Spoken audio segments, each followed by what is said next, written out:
আমাদের সামনে কথাবার্তা রাখবেন জনাব হাফেজ কারি মাওলানা বদরুল আলম সাহেব। তিনি আমাদের সামনে তার সারগর্ব বক্তৃতা রাখবেন। আমরা যারা বসে আছি এই মাঝখানের ফাঁকা জায়গাটা একটু পূরণ করি, দেখে খারাপ লাগছে। যারা পিছনে আছেন একটু সামনে চলে আসুন। বাইরের ওলামারা এসছেন, একটু আমরা ইজ্জত করি। ওলামাদের ইজ্জতের কথা শুনলাম, সামনে এই ফাঁকা জায়গাটা পূরণ করি, না এইখানটায় শয়তান বসবে, পুরো মজলিসকে খারাপ করবে। যারা উঁচুতে বসে আছেন ওইদিকে ভাই, আল্লাহর কোরআন থেকে বলছি, আল্লাহর নবী শিখিয়েছেন, আল্লাহর কালামে আল্লাহ শিখিয়েছেন, ইয়া আইয়ুহাল্লাযীনা আমানু ইযা ক্বিলা লাকুম তাফাসসাহু ফিল মাজালিসি। আল্লাহ বলেছেন, যখন মজলিস কুশাদা করতে বলবে তো কুশাদা করে দাও, যখন সামনে এসে বসতে বলবে তো সামনে এসে বসো। এর জন্য আল্লাহর কোরআনের উপর যদি আমল করতে চান, মাঝখানে জায়গাটা পূরণ করুন। উঠে আসুন, কারা বসে আছেন ওখানে? বলে আমাদেরকে কোরআন মানতেও ইচ্ছা হয় না, নাউজুবিল্লাহ। চলে আসি, সামনে চলে আসি, মজলিসটা সুন্দর করি। সামনে চলে আসি, একটু আস্তে আস্তে চলে আসি, সামনে আসুন।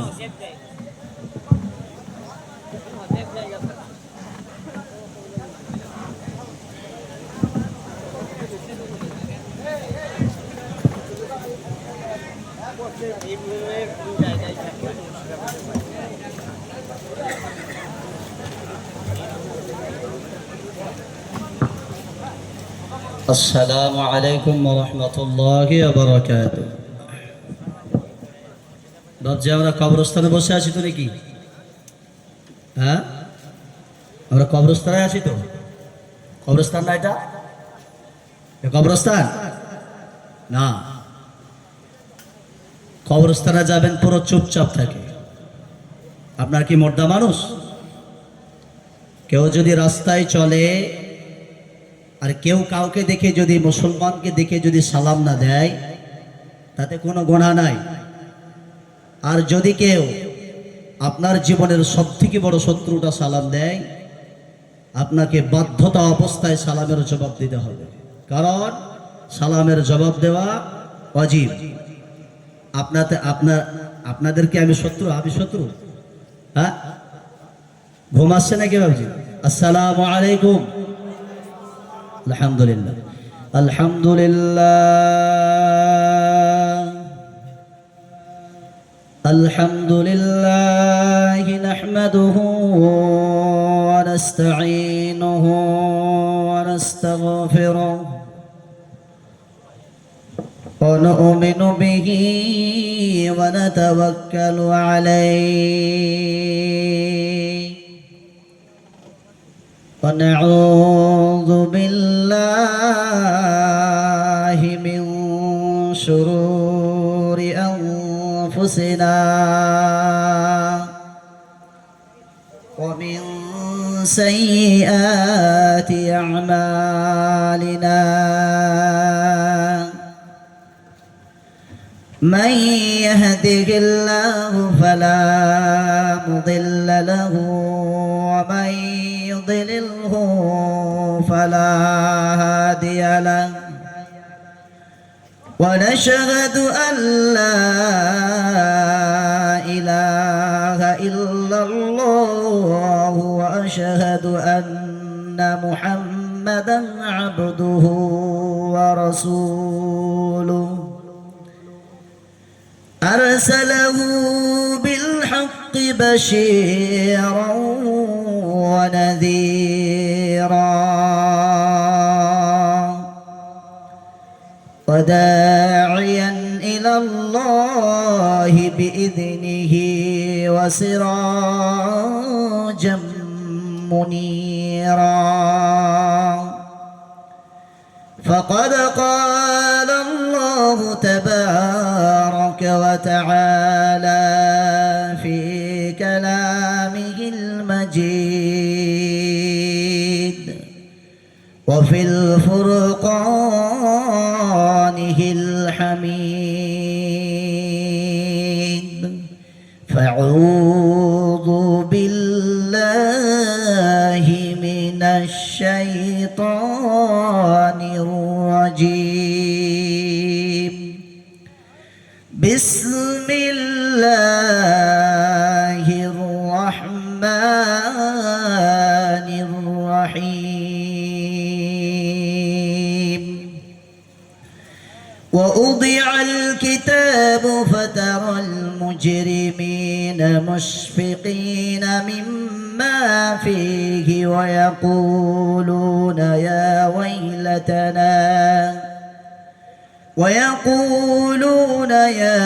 ويلتنا ما لي هذا الكتاب لا يغادر صغيرة أو كبيرة إلا أحصاها ووجدوا ما عملوا حاضرا. وقال الله تعالى في موضع آخر بسم الله الرحمن الرحيم الذي خلق الموت والحياة ليبلوكم أيكم أحسن عملا وهو العزيز الغفور. إلى آخر الآية. قال النبي صلى الله عليه وسلم يحبون الدنيا وينسون الآخرة ويحبون المال وينسون الحساب ويحبون الخلق وينسون الخالق ويحبون الذنوب وينسون التوبة ويحبون القصور وينسون المقبرة. رواه المسلم. كما قال عليه الصلاة والسلام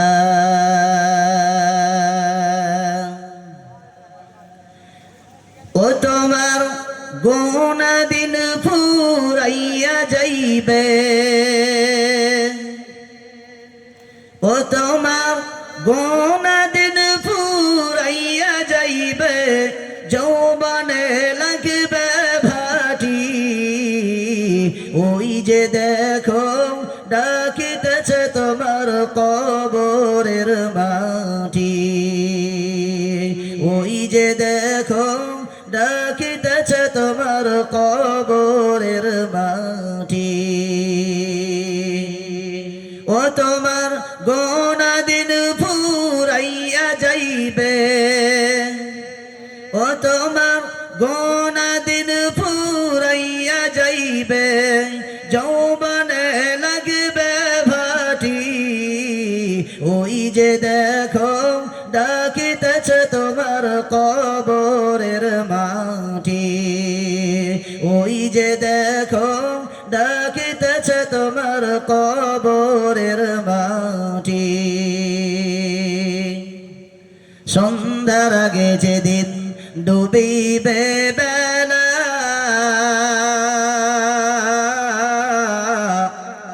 সন্ধ্যার আগে যেদিন ডুবিবে বেলা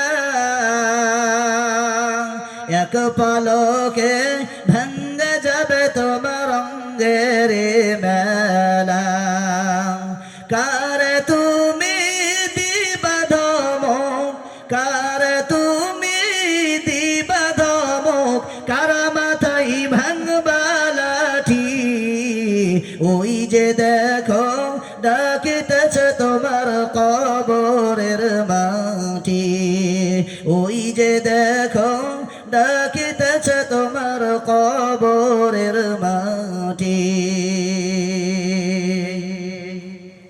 খবর পেয়ে আত্মীয় স্বজন খবর পেয়ে আত্মীয় স্বজন তোমার চারিপাশে বসে সবাই করিবে ক্রন্দন ও তোমার সাজাইবে মনের মতন ও তোমার সাজাইবে মনের মতন কি সুন্দর পরিপাটি ওই যে দেখো ডাকিতেছে তোমার কবরের মাটি ওই যে দেখো ডাকিতেছে তোমার কবরের মাটি।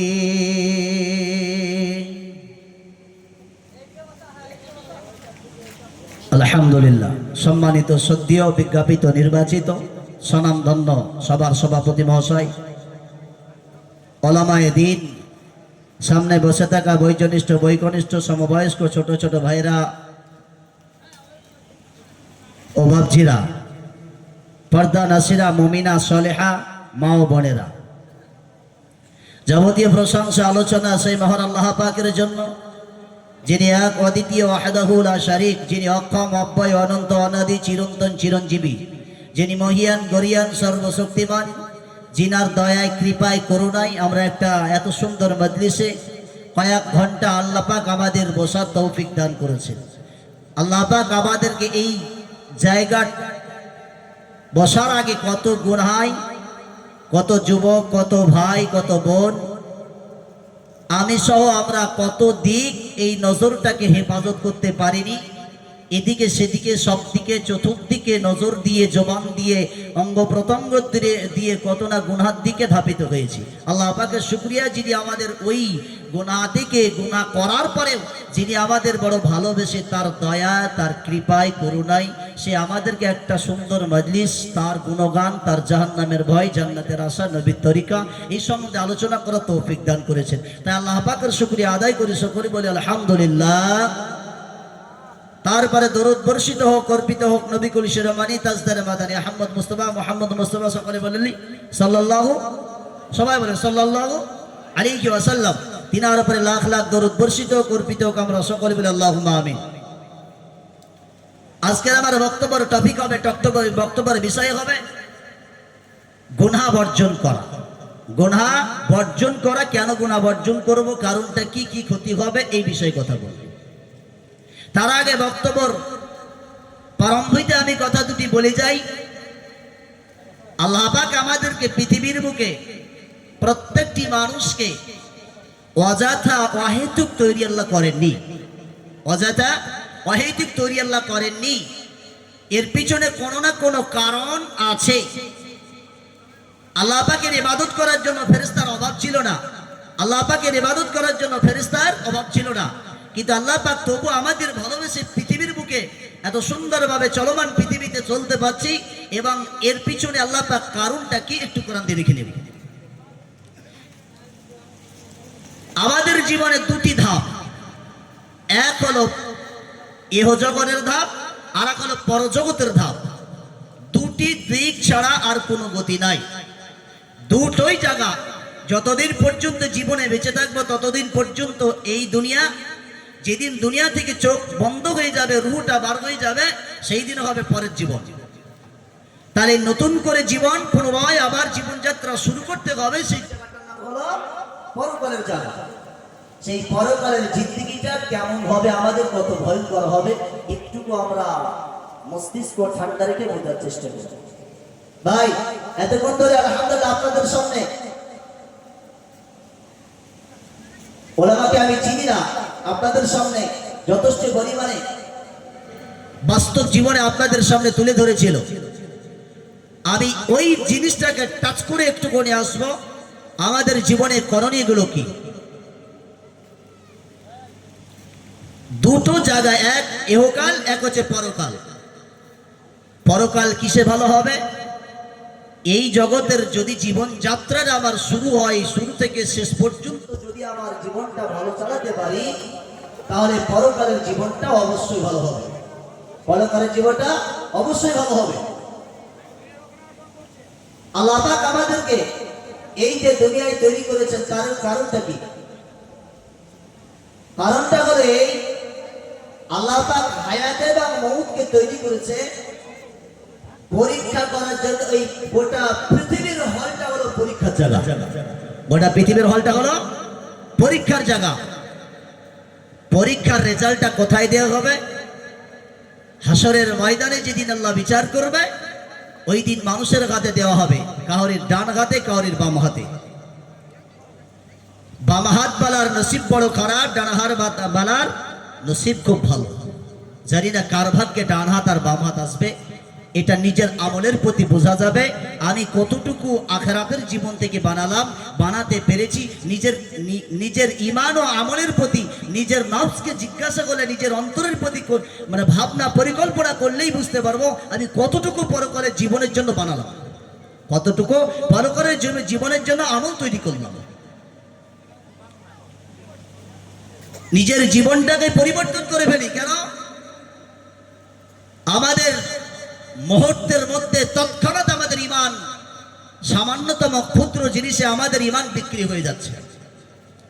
কিন্তু মানুষ আমরা একবারও সচেতন হয়ে দেখলাম না যে আমরা যেই ঈমান জাররাত কিছু বিনিময়ে আমরা বিক্রি করে দিচ্ছি, যেদিন আমার শক্তি, যেদিন আমার রুহ থেকে, রুহটা যেদিন এই শরীর থেকে যেদিন চলে যাবে, সেই দিনের পর থেকে যাকে আমি জাররা পরিমাণ লোভের কারণে আমি নিজের ঈমানটাকে বিক্রি করে দিলাম, এই মানুষটুকু কতটুকু আমার কাজের, একটু বুঝবার চেষ্টা করবে।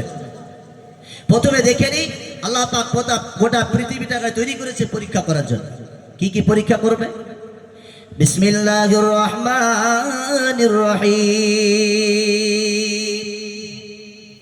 الذي خلق الموت والحياة ليبلوكم أيكم أحسن عملا।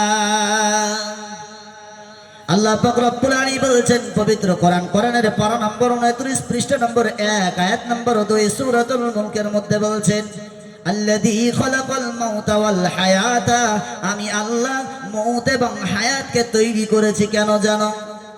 আমি আল্লাহ হায়াত এবং মউতকে তৈরি করার কারণটা কি তুমি জানো? তুমি মনে করছো আমাকে আল্লাহ তৈরি করে দিয়েছে গোটা পৃথিবীটা চষে বেড়াবো, হারাম জায়গায় লিপ্ত হয়ে যাব, হালালটাকে বর্জন করে দেব, আল্লাহ পাকের কথা থেকে দূর হয়ে যাব। আল্লাহ বলছেন না না না, একবার কোরআনকে জিজ্ঞাসা করে নাও, তোমাকে যে তৈরি করেছে, তোমাকে যে তৈরি করেছি আমি আল্লাহ, কারণটাকে একবার শুনে নাও। আল্লাহ বলছেন আল্লাযী খালাকাল মাউতা ওয়াল হায়াতা, আল্লাহ বলছেন আমি মউত এবং হায়াতকে তৈরি করেছি কি কারণে জানো?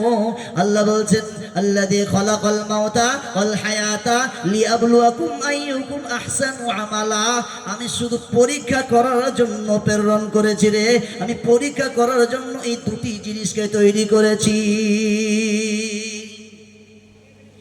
এবার কি পরীক্ষা? এবার আপনি দেখেন, আমার আল্লাহ রাব্বুল আলামিন বলছেন লিয়াবলুয়াকুম আইয়ুকুম আহসানু আমালা, কে সব থেকে উত্তম আমল তৈরি করবে, কে ভালো আমল তৈরি করবে। কর্ম মানে এটা নয় আপনি আমল তৈরি করবেন কি উত্তম আমল, কর্মজীবনে টাকা পয়সা ব্যাংক ব্যালেন্স সব তৈরি করেন, অট্টালিকা বিল্ডিং সব বানিয়ে দেন, কোনো অভাব নাই, কোনো অসুবিধা নাই, কিন্তু একটা জিনিস যদি আপনার জীবন থেকে চলে যায়, বন্ধুরে আবার কালের পরকালের জিন্দেগি বড় খতরনাক হয়ে যাবে। সেটা হলো কি? আল্লাহ বলছেন কে সব থেকে উত্তম আমল তৈরি করবে। আল্লাহ বলছেন আমি যে তোমাকে উত্তম আমল তৈরি করার কথা বললাম, তুমি বলো তোমার যে আমল তৈরি করবা, তুমি এটা যদি অজুহাত দাও আমি আমল তৈরি করব কার কারণে, কি কারণে, কি এমন আমি দুনিয়ায় পেয়েছি, কি এমন দুনিয়ায় পেয়েছে। আল্লাহ বলছেন একবার গোটা চোখটা বুলিয়ে একবার জমিনের নিচে থেকে ওপর পর্যন্ত তাকিয়ে দেখো আমি তোমার জন্য কি তৈরি করিনি বলো। মানুষ তো গুনাহ ছাড়তে পারে না। বক্তব্যের বিষয় কিন্তু ওইখানে না, শুধু আমি টাচ দিয়ে কথাটা বলছি। আল্লাহ ভালো আমল তৈরি করার জন্য এই পৃথিবীর বুকে প্রেরণ করেছে, আর পরীক্ষা করার জন্য আল্লাহ বলছেন উত্তম আমল কে বেশি তৈরি করবে। এই গোটা সিজা গ্রামের মানুষেরা কতটুকু আমল তৈরি করে আমার কাছে আসতে পারবে, কারণ ওরা কি জানে না, ওরা কি বিশ্বাস করে না যেদিন মানুষ মারা যাবে, হাসরের ময়দানে যেদিন উঠবে, মানুষকে শুধু শুনে রাখো সবাই দাঁড়িয়ে থাকবা, ওই দিনটা বিচারের দিন হবে রে। তুমি আলেম বলে ছাড় পাবে না, তুমি মুফতি বলে ছাড় পাবে না, তুমি গ্রামের মাতব্বর বলে ছাড় পাবে না। আমার আল্লাহ বলছেন তোমার আমলের প্রতি তোমার বিচার হবে। কত গুনাহ করেছি আমরা বলেন, আল্লাহ পাক গুনাহ যে আপনি করছেন আল্লাহ পাক জানবে না, এই বিশ্বাসটুকু আপনার ভিতরে এখনো ঢুকে আছে। বলে আমি না জানি, আমি বিশ্বাস করি আল্লাহ পাক জানবে। যদি জানবে আপনার মনের ভিতরে এই বিশ্বাস বিশ্বাসটুকু আছে, তাহলে কেন এখনো পর্যন্ত তুমি এবং আমার যুবক ভাইরা বাবজিরা আমার কেন এখনো পর্যন্ত শতগুণাতে আপনি ডুবে আছেন? কেন ডুবে আছেন আপনি বলেন? আল্লাহ পাক রব্বুল আলামিন বলছেন, মানুষ যখন চলে যাবে দুনিয়া থেকে, তার ব্যাপারে আমি চারটে সাক্ষী হিসাবে কিয়ামতের দিনে তার বিরুদ্ধে কথা বলার জন্য আমি চারটে জিনিসকে রাখবো। এই চারটি কথার প্রতি আমল করে, চারটি কথার প্রতি বক্তব্য দিয়ে বক্তব্য দিতে করে ইনশাআল্লাহ। চারটি জিনিস। এক নাম্বার হলো, আল্লাহ পাক সব জানেন, সব দেখেন, সব বুঝেন, সব জানেন। একটা পিপিলিকা যদি চালের ভিতরে যদি হেঁটে যায়, সে পায়ের শব্দটা পর্যন্ত আমার আল্লাহ শুনতে পায়। একটা যদি গভীর রজনীতে যদি একটা মাকড়সা এবং সব থেকে ক্ষুদ্রতম যদি একটা পশু যদি কীটপতঙ্গ যদি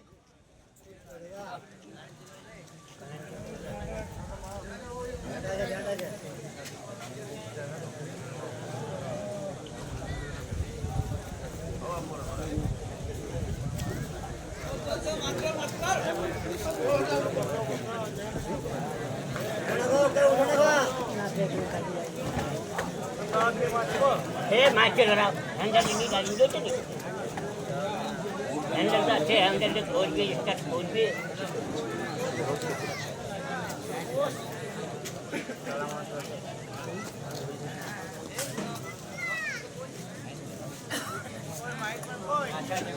आदित्य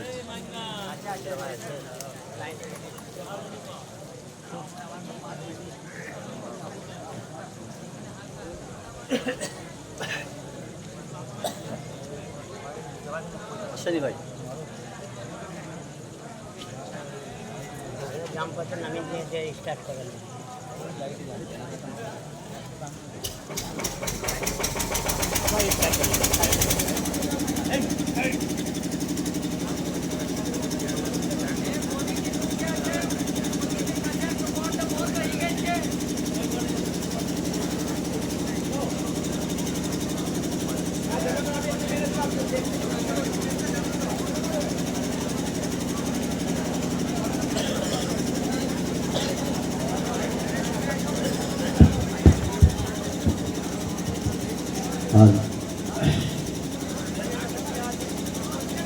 বাবজিরা যারা উঠে চলে যাচ্ছেন, আপনারা বসেন, বসেন। আপনারা যদি আবু জেহেলের উত্তরসূরি না হন, তাহলে আপনারা চলে যাবেন। কারণ আবু জেহেলের উত্তরসূরিরা কি করতো? নবীজি যখন কোরআন তেলাওয়াত করতো, তারা ডিস্টার্ব করতো এবং তারা সভা থেকে উঠে চলে যেত। শুনতে ভালো লাগতো কিন্তু চলে যেত। বাবজিরা যারা উঠে চলে যাচ্ছেন, আমার মনে হয় আপনারা আবু জেহেলের উত্তরসূরি না, নবীজির উত্তরসূরি বলে আসেন। এই সামান্য কোরআন শোনাবো, কারণ কোরআনের কথা যদি শুনে আপনার বিরক্ত মনে হয়, তাহলে আপনার এখনো পর্যন্ত আল্লাহ পাকের ভয় আপনার ভিতরে আসেনি। কারণ আল্লাহ পাক সূরাতুল আনফালের 2 নম্বর আয়াতে আল্লাহ পাক বলছেন, 9 নম্বর পারায় 16 নম্বর পৃষ্ঠায় আল্লাহ পাক নিজেই বলেছেন, ইন্নামাল মুমিনুনা আল্লাযীনা ইযা যুকিরাল্লাহু ওয়াজিলাত কুলুবুহুম। যখন কোরআনের আয়াত মুমিনের সামনে এসে পড়বে, তাদের হৃদয়টা কম্পিত হতে আরম্ভ করবে। তো মুমিন কখনো পালিয়ে যেতে পারে না। আসেন, আমি যে কোরআনের আয়াত ধরে যে বক্তব্যের প্রথম সূরা বললাম, আল্লাহ পাক একটা পিপিলিকার পায়ের আওয়াজ পর্যন্ত বুঝতে পারে, সব জানেন, সব বুঝেন। তারপরেও মানুষের বিপক্ষে, মানুষের সাক্ষী হিসাবে চারটি জিনিসকে ব্যবহার করা হবে কিয়ামতের দিনে। কে? 1 নম্বর হলো তার আমলনামা, 2 নম্বর হলো ফেরেশতা, 3 নম্বর হলো জমিন, 4র্থ নম্বর হলো তার অঙ্গ প্রত্যঙ্গ। ভালো করে বুঝেন। 1 নম্বর হলো তার আমলনামা, 2 নম্বর হলো তার ফেরেশতা, 3 নম্বর হলো জমিন, 4র্থ নম্বর হলো অঙ্গ প্রত্যঙ্গ। এইগুলো আমাদের বিপক্ষে এবং বিরুদ্ধে কথা বলবে কিয়ামতের দিনে, যদি আমরা গুনাহগার হই।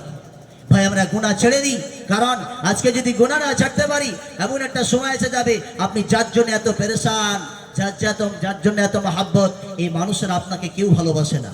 বলে কেন? আপনি দেখে নেবেন, আপনাকে ভালোবাসে না কেউ।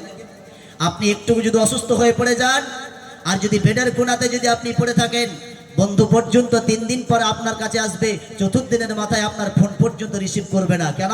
যদি আপনি তার কাছে টাকা পয়সা চান, ওই জন্য বন্ধু পর্যন্ত আপনার কাছে রিসিভ করবে না। বন্ধু অসুস্থ পড়ে বন্ধু পর্যন্ত বিলীন হয়ে যায়। বান্ধবীর ভালোবাসা চোখের কোণায় ময়লা থাকলে সবাই পালিয়ে যায়।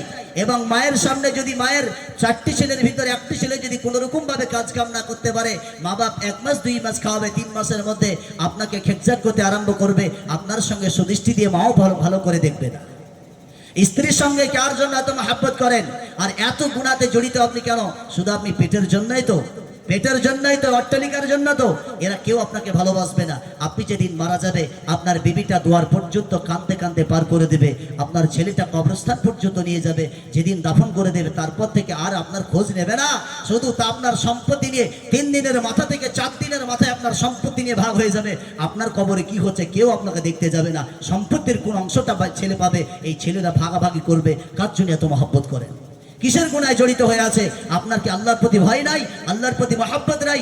আল্লাহ বলছে কি দিনই তোমাদেরকে বলো, কেন আমার প্রতি তোমরা এত জুলুম অত্যাচার করো? কেন তোমরা আমার উপরে এত জুলুম অত্যাচার করো? বলো তোমাদের কি দেইনি? বলো কি দেইনি? বলো। তোমরা যে জমিনের উপর হাঁটো, এই জমিনটা হলো আমার। তোমরা যে খাবারগুলো খাচ্ছ, এই খাবারগুলো আমার। তোমরা যে চোখে দেখছো, এই দেহটা আমার। তুমি যে দেহ নিয়ে চলছো, এই দেহটা আমার। তাহলে সব যদি পৃথিবীর বুকে আমার হয়, তাহলে তোমার যদি কিছু না হয়, তারপরে তুমি আমার থেকে দূর কেন বান্দা হলে? বলো। কারণ তুমি কি বুঝতে পারছো না? যেদিন তুমি মারা যাবে সেই দিন তোমার সঙ্গে কেউ থাকবে না।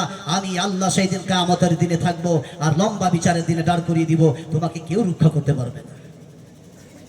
ও যুবক, আপনি এখনো গুনায় ডুবে আছেন। আপনার কি সেই দিনের কথা মনে পড়ে না? যেই দিন আপনি ছোট অবস্থায় ছিলেন, আপনাকে কেউ চিনতো না, জানতো না। আল্লাহ পাক রব্বুল আলামিন বলছেন, হাল আতা আলাল ইনসানি হিনুম মিনাদ দাহরি লাম ইয়াকুন শাইয়্যাম মাযকুরা। যেদিন তুমি কোনো পরিগঠন ছিলে না, তুমি মানুষ হিসাবে তুমি ছিলে না, যেই দিন তুমি একদম কিচ্ছু হিসাবে ছিলে না, তুমি একদম রক্তপিণ্ড, তো তোমাকে তৈরি করিনি আমি। আস্তে আস্তে যখন তোমাকে তৈরি করলাম, সেই দিনের কথা ভাবো। তারপরে তুমি কেমন করে আমার কথা ভুলে যাও? হ্যাঁ, কেমন করে আমার কথা ভুলে যাও? বন্ধুরে আমার, দেখেন আল্লাহ পাক যখন বললেন প্রথম নম্বরের সাক্ষীটা কি? নিজের আমল। নিজের আমল। তাহলে নিজের আমলটা প্রথম নম্বরের সাক্ষী হয়ে দাঁড়াবে।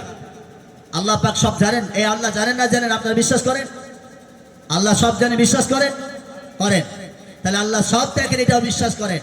তাহলে আমি যেটা বলছি কোরআন দিয়ে, আপনারা একটু মনে রাখেন, আপনি যত গুনাহ করেন সব বিষয়ে আল্লাহ পাক জানবেন, কোনো জিনিসের গোপন রাখতে পারবেন না।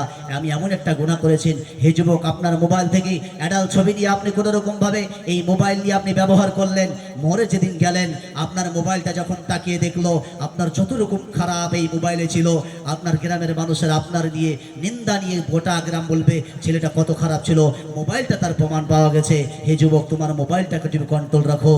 হে মহিলা, হে মায়েরা, আপনি যে মোবাইল নিয়ে চলছেন, ফ্যাশন নিয়ে চললেন, এই যে আপনার যেদিন মারা যাবেন, মানুষেরা সবাই ভালো যদি জীবন তৈরি করে যান, এমন জীবন তৈরি করবেন, আপনি হাসিবেন মানুষেরা কাঁদিবে, এমন জীবন তৈরি করিয়েন না যেদিন আপনি কাঁদিবেন মানুষেরা হাসিবে। এইরকম জীবন যেন তৈরি না হয়। সব আল্লাহ জানবেন, কিছু না জানা নয়। কেন? আল্লাহ পাক রব্বুল আলামিন প্রথম নম্বরে সাক্ষী আমাদের কি ভাই? আপনি যে গুনাহ করছেন তার কোনো উপায় নাই গুনাহ থেকে বাঁচার, কোনো উপায় নাই।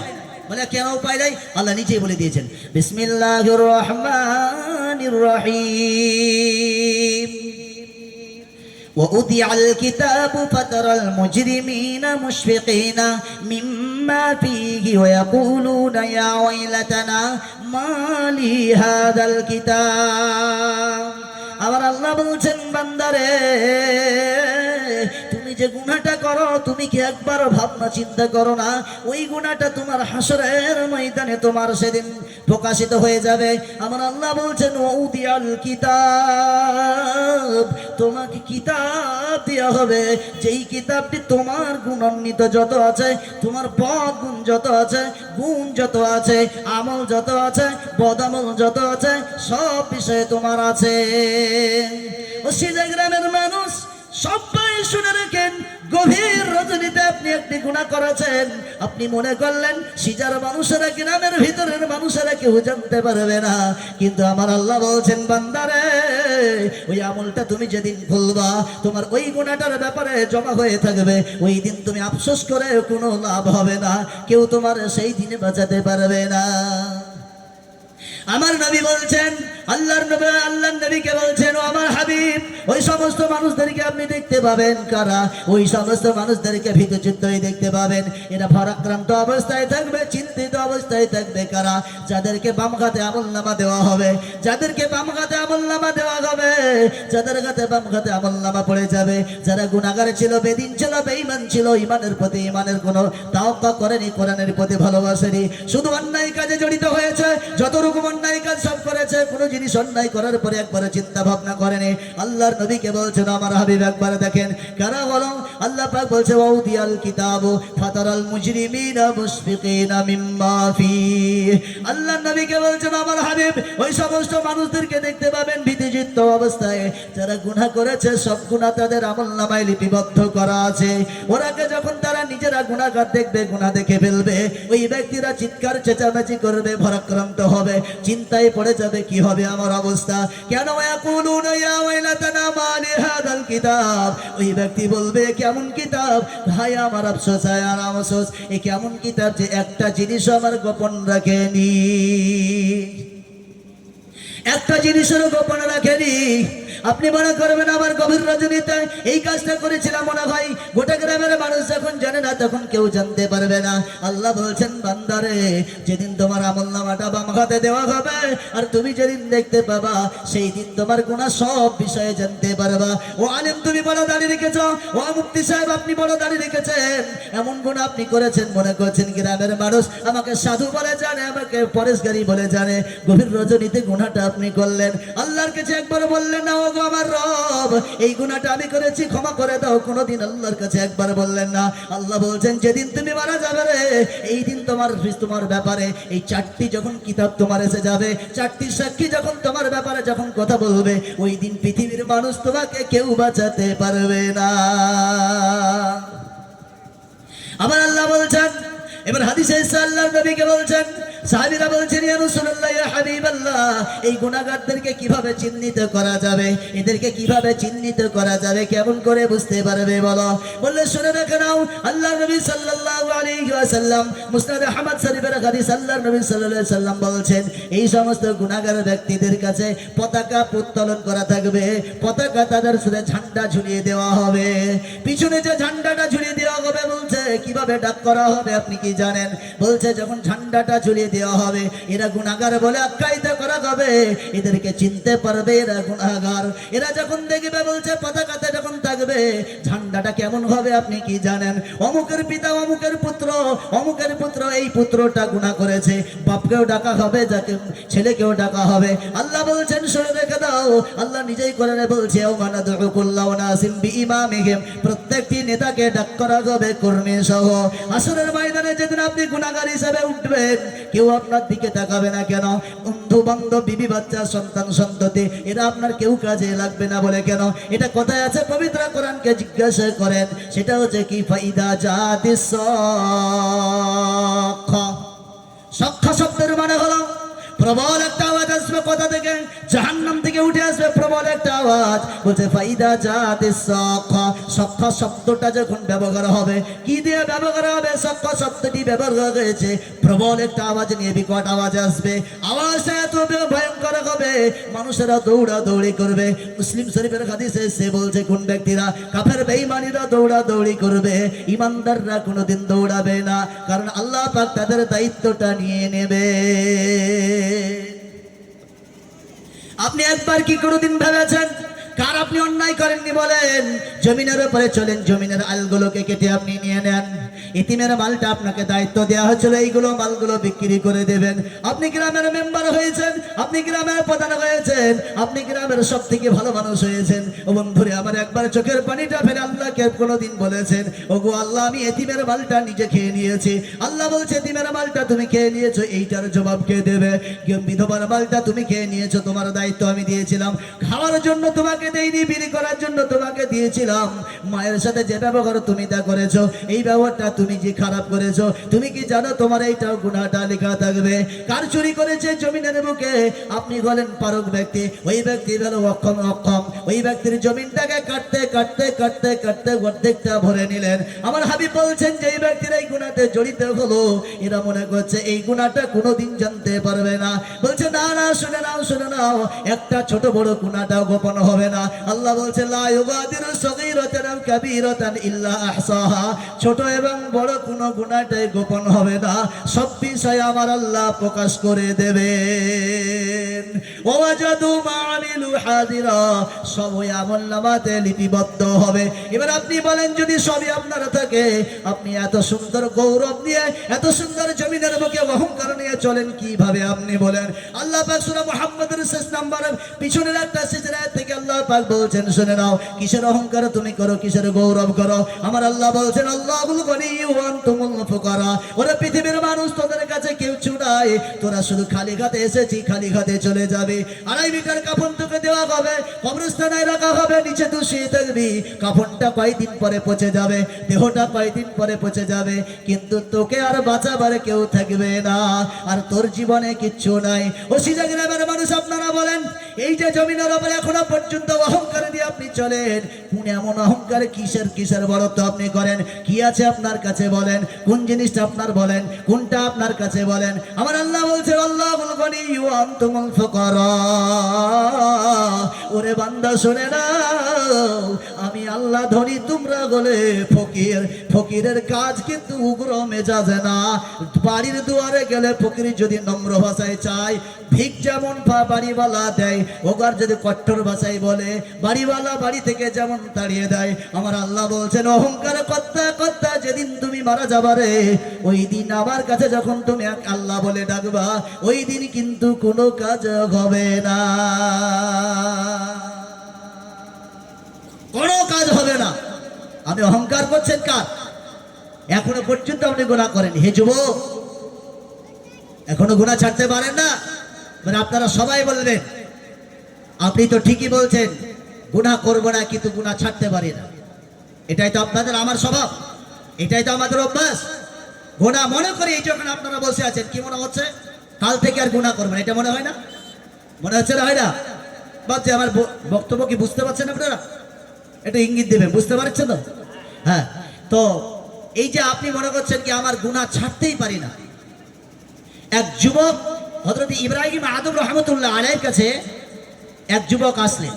যুবক আসার পরে বলছে হুজুর, আমি এত আল্লাহকে ভয় করি, জাহান্নাম ভয় লাগে, জান্নাতের আশা মনে সব লাগে, ফুলসিরাত পর্যন্ত ভয় করি, কিন্তু আল্লাহ, আমি আল্লাহর প্রতি এত ভয় করার পরেও আমি গুনাহ ছাড়তে পারি না। হযরত ইব্রাহিম আদম রহমতুল্লাহ আলাইহির কাছে যখন আসলেন, ওই যুবক বলছেন হুজুর গুনাহ আমি ছাড়তে পারি না। হযরত ইব্রাহিম আদম রহমতুল্লাহ আলাইহি বললেন 5টি তোমাকে প্রশ্ন করছি, 5টি প্রশ্নের জবাব যদি তুমি দিতে পারো তাহলে তুমি যত গুনাহ আছে করবা। 5টি তোমাকে নসিহত করছি, নসিহতটা তুমি মেনে নাও, তোমার জীবনটা পরিবর্তন হয়ে যাবে। ইব্রাহিম আদম রহমতুল্লাহ আলাইহি এটা শুধু তার জন্য না, এটা আমি প্রত্যেকটি মানুষের জন্য, আমাদের সকলের জন্য নসিহতটা কাজে লাগবে। কি নসিহত? প্রথম নম্বরে নসিহতটা কি বলেছিলেন? হযরত ইব্রাহিম আদম রহমতুল্লাহ আলাইহির কাছে যখন যুবকটা আসলেন, যুবকটা বলছেন হুজুর আমি গুনাহ ছাড়তে পারি না, কিন্তু আল্লাহর ভয় বড় লাগে, জাহান্নামের কথা যখন শুনি অন্তর কেঁপে যায়, আমি যখন সবকিছু যখন কোরআন দিয়ে পড়তে আরম্ভ করি জীবনটা আমার কেঁপে যায়, কিন্তু গুনাহ ছাড়তে আমি পারি না। হযরত ইব্রাহিম আদম রহমতুল্লাহ আলাইহি বললেন, হে যুবকরা, 1 নম্বর প্রশ্ন, তুমি যদি গুনাহ না ছাড়তে পারো, প্রথম নম্বরে প্রশ্নটা নসিহতটা কি বললেন? প্রথম নম্বর নসিহতটা হলো, হে যুবক, তুমি যদি গুনাহ না ছাড়তে পারো, তুমি তাহলে আল্লাহ পাকের রিজিক খাওয়া বন্ধ করে দাও। প্রথম নম্বরের প্রশ্ন হলো, নসিহত হলো, আপনি যদি, আপনি আপনাদের সবাইকে বলছি, প্রথম নম্বরের নসিহত কি করলেন? কি করলেন? যদি গুনাহ না ছাড়তে পারো তাহলে আল্লাহ পাকের রিজিক খাওয়া বন্ধ করে দাও। আচ্ছা, আমি যদি গোটা সিজা গ্রামের মানুষকে বলি আপনারা গুনাহ ছাড়তে পারেন না, তাহলে আজ থেকে আল্লাহ পাকের রিজিক খাওয়া বন্ধ করে দেন। এই আল্লাহর রিজিক যদি না দেয়, এই সিজা গ্রামের মানুষ কিংবা পৃথিবীর মানুষ কেউ বেঁচে থাকবে? হ্যাঁ? যুবককে যখন বলছেন ইব্রাহিম আদম রহমতুল্লাহ আলাইহি, যুবক বলছেন হুজুর এটা সম্ভব না, এটা সম্ভব না। কেন? আমি তো আল্লাহ পাকের রিজিকের মালিক তো আল্লাহ, তাহলে আমরা আল্লাহ ছাড়া কার রিজিক খাবো? ইব্রাহিম আদম রহমতুল্লাহ বলছে, হে যুবক, তুমি আল্লাহ পাকের রিজিক খাবা আর আল্লাহর সাথে নাফরমানি করবা, এইটা তোমার ঠিক হচ্ছে না। আপনাদের সকলকে বলছি, তাহলে আজ যদি গুনাহ না ছাড়তে পারেন, আজ থেকে রিজিক খাওয়াটা বন্ধ করে দেন। এই আপনারা খাবেন না তো রিজিক? রিজিকের খাবার খেতেই হবে, সেটা কার? আল্লাহ পাক। ইব্রাহিম আদম রহমতুল্লাহ আলাইহি বলছেন, এই যুবক তুমি যদি না ছাড়তে পারো তাহলে রিজিক খাওয়া বন্ধ করে দাও। এক নম্বরে প্রশ্নটা বললেন। দুই নম্বরে এটা বলছেন, ও যুবক রে, এক নম্বরে আপনাকে কি বললাম, এক নম্বরে হলো রিজিক খাওয়া বন্ধ করে দেন। গোটা সিধা গ্রামের মানুষ কেন, গোটা বিশ্বের মানুষ যদি মনে করে আমি আল্লাহ পাকের রিজিক খাবো না, আল্লাহ বলছেন কোথাও গিয়ে তুমি রিজিক পাবা না। কেন? গোটা পৃথিবীটা আমি আল্লাহ রিজিক দিয়েছি, পৃথিবীর কোনো মানুষ তোমাদের জন্য রিজিকের ব্যবস্থা করেনি। একটা পিপিলিকা যদি পাথরের ভিতরে থাকে, ওর রিজিকের ব্যবস্থা কিন্তু আমি করে দিই, তোমরা কিন্তু কেউ পারো না। মায়ের পেটে সন্তানটা যখন থাকে কি খাবে তোমাদের ভাবনা চিন্তাই নাই, কিন্তু আমি আল্লাহ তোমার মায়ের পেটে তুমি যখন ছোট অবস্থায় ছিলে, আমি যখন গোশত দিয়ে বানালাম, হাত দিয়ে যখন বানালাম, রক্তপিণ্ড দিয়ে যখন আমি বানিয়েছি রে, শোনো, ওই দিন তোমার রিজিকের প্রয়োজন আছে, ওই দিন রিজিকটা তুমি কিন্তু গ্রামের মানুষকে তোমার দিতে পারেনি। আমি আল্লাহ তোমার মায়ের নাভির সঙ্গে তোমার কানেকশন করে দিয়ে তিল তিল করে তোমার মায়ের পেটে আমি আল্লাহ বড় করেছি। বলেন পৃথিবীর কোন জায়গাতে আল্লাহ পাকের খাবার নাই?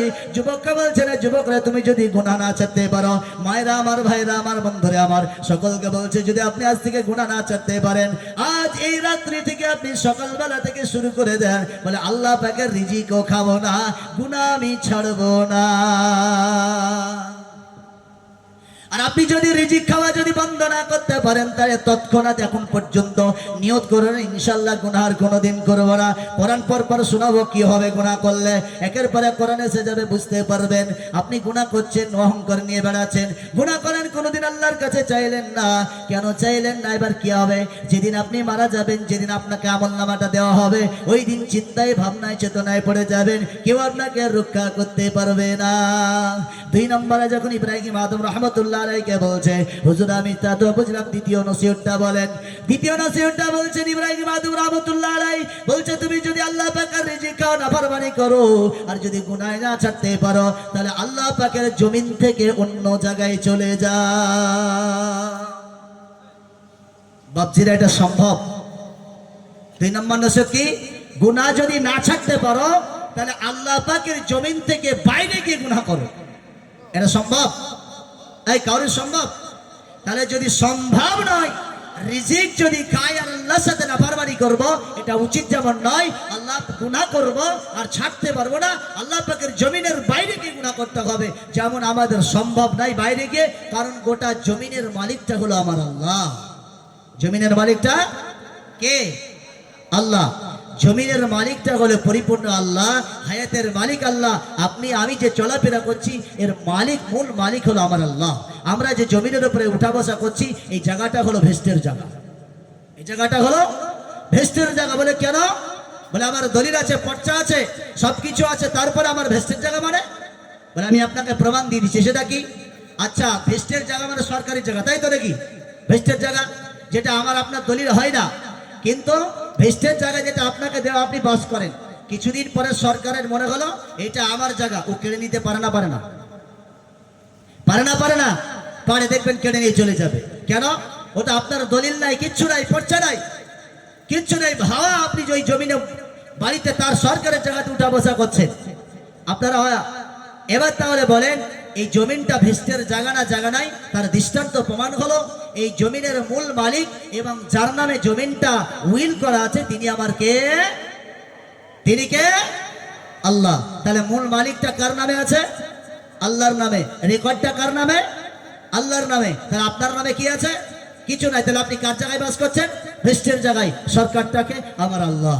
শুনে নেন, আল্লাহর যদি জমিনটা হয়, আল্লাহর যদি আসমানটা হয়, তাহলে আমার আপনার কিছু নাই। তাহলে যার জমিনে থাকবো তার সাথে কোনো উগ্র মেজাজ নয়, যার জমিনে থাকবো তার সাথে কোনো বেঈমানি নয়, যার জমিনে থাকবো তার সাথে কোনো নাফরমানি নয়, যার জমিনে থাকবো আল্লাহর কাছে ক্ষমা চাইবো। ওগো আমার রব, জমিনে থাকতে দিয়েছো, এটাই আমার সৌভাগ্য। ওগো আমার রব, জমিনে থাকতে দিয়ে এত নাফরমানি করি, তবু তুমি আমার রিজিক কেড়ে নাওনি, তোমার এত অকৃতজ্ঞ হচ্ছি, তারপরে তুমি আমাকে পঙ্গু করে দাওনি।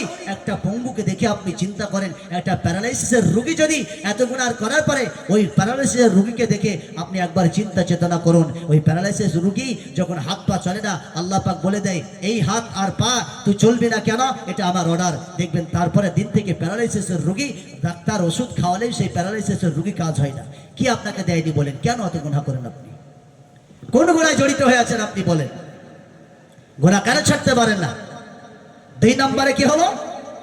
দুই নম্বরে হলো আল্লাহ পাকের যদি রিজিক খাবা নাফরমানি করবা আর আল্লাহ পাকের জমিনে উঠা বসা করবা, এটা হতে পারে না। আমি সিজা গ্রামের প্রত্যেকটা মানুষকে বলছি কাল থেকে সিজা থেকে বাড়ি অন্য জায়গায় চলে যাবেন। আচ্ছা কেউ আপনাকে ঠাই দেবে? ঠাই দেবে? দেবে না। আমার আল্লাহ কি বলছেন? আমার আল্লাহ বলছেন বান্দারে একবার শুনে নাও, তুমি যখন গভীর রজনীতে কিংবা তুমি অসুস্থ অবস্থায় যখন বেডের কোনায় বসে থাকবে রে, শুয়ে থাকবে, সেই সময় তোমার বন্ধুর ভালোবাসাটা বিলীন হয়ে যাবে, বান্ধবীর ভালোবাসাটা বিলীন হয়ে যাবে। আর বেডের কোনায় চোখের কাছে চোখের কোনায় তোমার ময়লা, নাকের কোনায় তোমার ময়লা পড়ে আছে, মা দেখে চলে আসছে আর মুখ ফিরিয়ে তোমাকে দেখে না, বন্ধু আসে 2 দিনের মাথায় তোমার খবর রাখে না, বান্ধবী আসে আপনার খবর আপনার কেউ রাখে না। আল্লাহ বলছেন বান্দারে এত গুনাহ করেছো আর এত গুনাহ করেছো, যেই গুনাহ উহুদ পাহাড় পরিমাণ গুনাহ করে দিয়েছো। আর যদি ওই রাত্রিতে বেলায় যদি তুমি অসুস্থ অবস্থায় সবাই তোমাকে ঠেলে দিল, কিন্তু একবারে যদি বলো ওগো আমার আল্লাহ আমি এই গুনাহ করেছি, কিন্তু অসুস্থ অবস্থায় তোমার কাছে 2 হাত তুলে বলছি আল্লাহ আমি গুনাহগুলো আমার মোচন করে দাও, এই বিপদ থেকে উদ্ধার করে দাও। আল্লাহ বলছেন তোমার দোয়া করতে যত সময় লাগবে আমি আল্লাহ তোমার দোয়া কবুল করতে তত সময় লাগবে না। আল্লাহ ডাক দিয়ে বলছে কে আছে আমার থেকে ভালোবাসার মানুষ যে তোমাকে ভালোবাসে? বলো তোমাকে কে দিয়েছে জমিনটা, বলো কে দিয়েছে তোমাকে বলো। আল্লাহ বলছেন শুনে রাখো, তুমি যে জমিনের উপরে ফসলগুলো ফলাও, তুমি আমি শুধু বলার উদ্দেশ্য এতগুলো কথা টানার উদ্দেশ্য হলো এটাই, সব দিয়েছে, তারপরে আল্লাহর প্রতি কেন না ফরমানি বেঈমানি করে, নিজের প্রতি কেন তো জুলুম অত্যাচার করে। আল্লাহ বলছেন শুনে নাও সবকিছু দেওয়ার আমার প্রয়োজন ছিল না, দিয়েছি কারণটা কি জানো? তুমি ইবাদত করতে যাতে তোমার ত্রুটি পরিমাণ কোনোদিন কষ্ট না হয়, ইবাদত করবা যাতে সঠিকভাবে করতে পারো, ওই কারণে আমি তোমাদের ব্যবস্থাপনা করে দিয়েছি। আল্লাহ বলছেন শুনে নাও।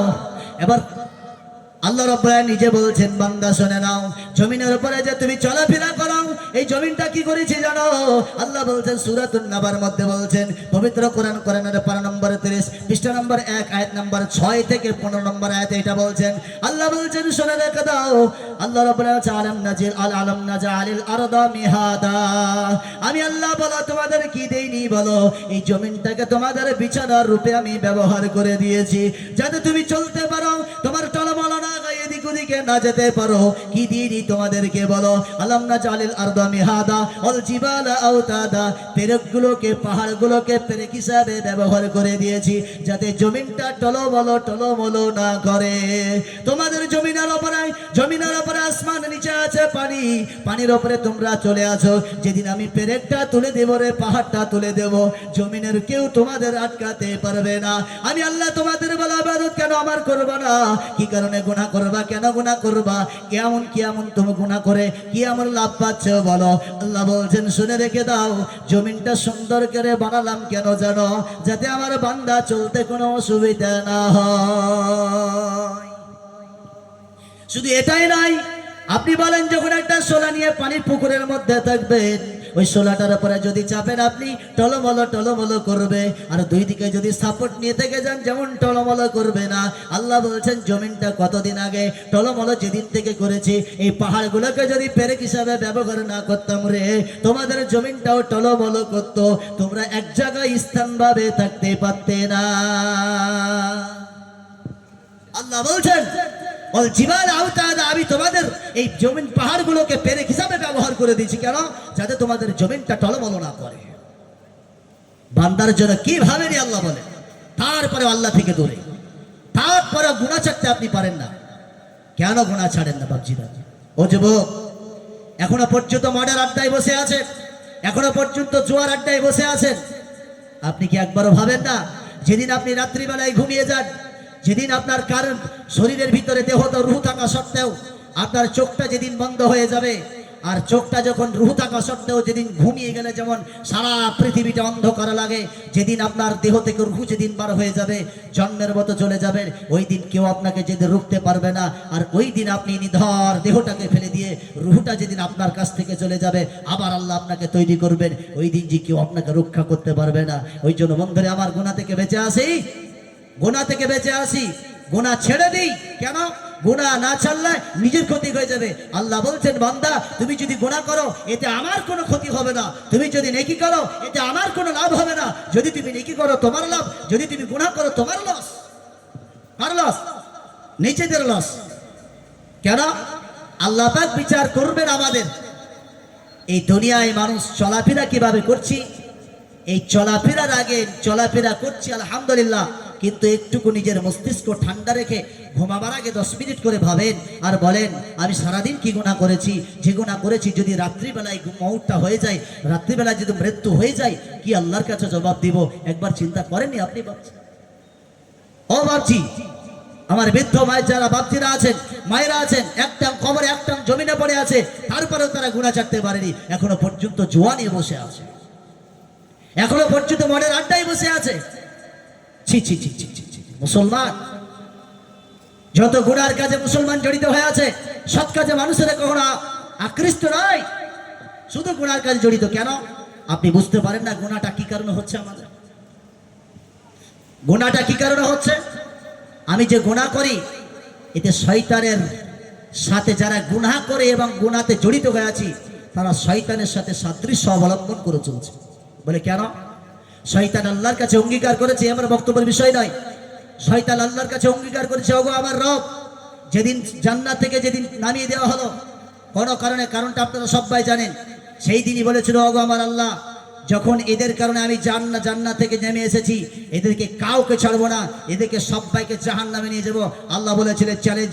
শয়তান যখন আল্লাহর কাছে চ্যালেঞ্জ করেছিলেন, আল্লাহ পাক চ্যালেঞ্জ অ্যাকসেপ্ট করে বলেছিলেন, আমার যারা প্রকৃতভাবে বান্দা হবে, তোর কথা কেউ শুনবে না, তোর কথা কেউ শুনবে না, আর আমার যারা প্রকৃতভাবে বান্দা না হবে, যারা আমার প্রতি দৃঢ় বিশ্বাস না থাকবে, তারা তোর গোলামি করবে, তারা জাহান্নামে চলে যাবে।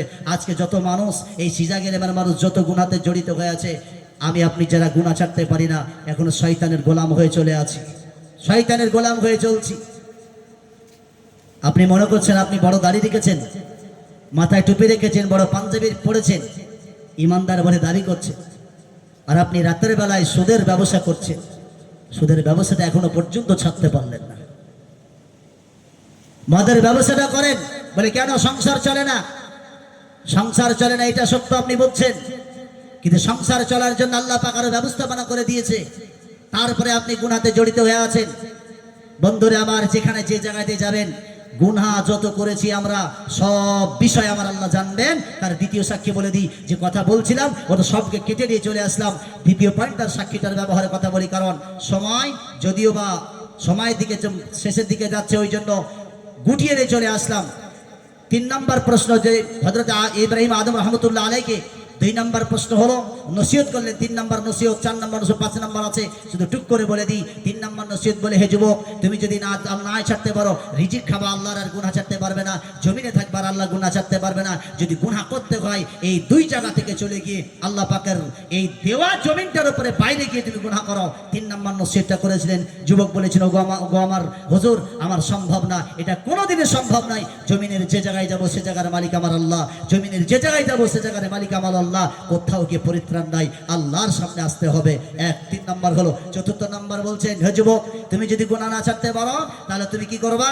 তাহলে তুমি যখন মালাকুল মউত তোমার সামনে যখন আসবে, যেদিন তোমার জানটা যখন কবজ করতে আসবে, যেদিন তোমার রূহটা তোমার ধর থেকে নিয়ে চলে যাবে, সেই দিন মালাকুল মউতকে বলবা, ও মালাকুল মউত, একটু দাঁড়িয়ে যাও, এখনো অনেক গুনাহ করেছি, এই গুনাহটার ব্যাপারে আল্লাহর কাছে চেয়ে নিই, অনেক নেকি করতে বাকি আছে, একবার আল্লাহকে বলি, আল্লাহ আমার নেকিতে পরিপূর্ণ করে দিবে। একবার তুমি বলে দেখবা, তোমার মালাকুল মউত আমাদের কথা শুনবে। আচ্ছা, শুনবে? মালাকুল মউত যখন আমাদের সামনে আসবে, শুনবে? শুনবে না? হযরত ইব্রাহিম আদম রহমতুল্লাহ আলাইহি বলছেন, যুবক, তুমি যদি গুনাহ না ছাড়তে পারো, আর যদি গুনাহ যদি না ছাড়তে পারো, সেই দিন তাহলে মালাকুল মউতকে বলবা। যুবক নিধর চুপচাপ হয়ে বলছেন, উত্তর দিতে পারে না। যুবকের মাথাটা আস্তে আস্তে আস্তে ঠান্ডা হয়ে গেল, বুঝতে পারলে কি পৃথিবীর কোথাও গিয়ে পরিত্রাণ নাই, কারণ সব জায়গাতে আল্লাহ পাকের সিসি ক্যামেরা ফিট করা আছে।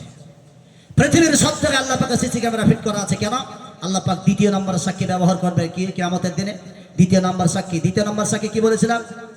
2 নম্বর সাক্ষী হলো ফেরেশতা। 2 নম্বর সাক্ষী হলো ফেরেশতা। আচ্ছা, বড় বড় শপিং মল কিংবা বড় বড় অট্টালিকা বিল্ডিং এ সিসি ক্যামেরার ব্যবস্থা থাকে না? থাকে না? থাকে। শপিং মলে কেন দেয়? যাতে চুরি চামারে কিছু না হয় এবং যাতে মালের প্রত্যেকটা জিনিস ঠিক থাকে, ওই জন্য সিসি ক্যামেরার ব্যবস্থাপনা করা হয়। আচ্ছা, কম্পিউটার যেটা আছে, ল্যাপটপ যেটা থাকে, সেটা কার কাছে থাকে? নিশ্চয়ই যে ম্যানেজার কিংবা মালিকের কাছে থাকে। আর সিসি ক্যামেরাগুলো জায়গায় জায়গায় ফিট করে দেওয়া থাকে। কেন? ওইগুলোকে ক্যাপচার করে একদম মেন জিনিসের উপরে নিয়ে আসবে, আর এখান থেকে বসে বসে কম্পিউটারটা টিপে টিপে তখন মালিকটা দেখবে। কি মালিক? দেখবে কোন জায়গায় আমার দোকানের কোন জায়গায় ক্ষতি করছে না হচ্ছে, এই সিসি ক্যামেরাতে দেখে ফেলবে। আমার আল্লাহ বলছেন, বান্দা, ওই সিসি ক্যামেরা যদি তোমার ফেল হয়ে যায়, আমি যে তোমাদের সিসি ক্যামেরা ফিট করে দিয়েছি, আর আমি যে মালিক, আমার সামনে যখন কম্পিউটারতে যেদিন তোমার সামনে তুলে দেওয়া হবে, আর যেদিন তোমার চতুর্দিকের মানুষ দাঁড়িয়ে থাকবে, সবাই যেদিন দাঁড়িয়ে থাকবে, তোমার সামনে যখন তোমার গুনাহ সম্পর্কে যখন প্রকাশ করা হবে, ওই দিন তুমি কি করবে বলো? সিসি ক্যামেরা লাগিয়ে দিয়েছি। 2 নম্বর সিসি ক্যামেরা কি? ফেরেশতা। আচ্ছা, আপনারা কি বিশ্বাস করেন কি ফেরেশতা আমাদের সাথে আছে? এই বিশ্বাস করেন সবাই? একদম সবাই? তাহলে সবাই যদি বিশ্বাস করেন, তাহলে গুনাহ করেন কেন? কেন এতিমের মালটা আপনি খেলেন এখনো পর্যন্ত? বলেন। বিধবার মালটা আপনি খেয়ে নিয়েছেন, এখনো পর্যন্ত তার কৈফিয়ত দেননি। জমিন থেকে জমিনের মাল অনেক চুরি চামারি করে খেয়েছেন, কখনো তাকে বলেননি কি আপনার জমিন থেকে একটা এরকম তুলে নিয়েছি, জমিনের ক্ষেত তুলে নিয়েছি, আপনি তার কাছে একবার কোনোদিন বলতে যাননি। কেন? আপনি যদি আল্লাহকে বিশ্বাস করেন, ওই জায়গাতে ফেরেশতা চলে গেছে। কি? আমি বলছেন, আল্লাহ পাক বলছেন, বিসমিল্লাহির রহমানির রহিম, ওয়া ইন্না আলাইকুম লাহাফিযিনা কিরামান কাতিবিন ইয়ালামুনা মা তাফআলুন।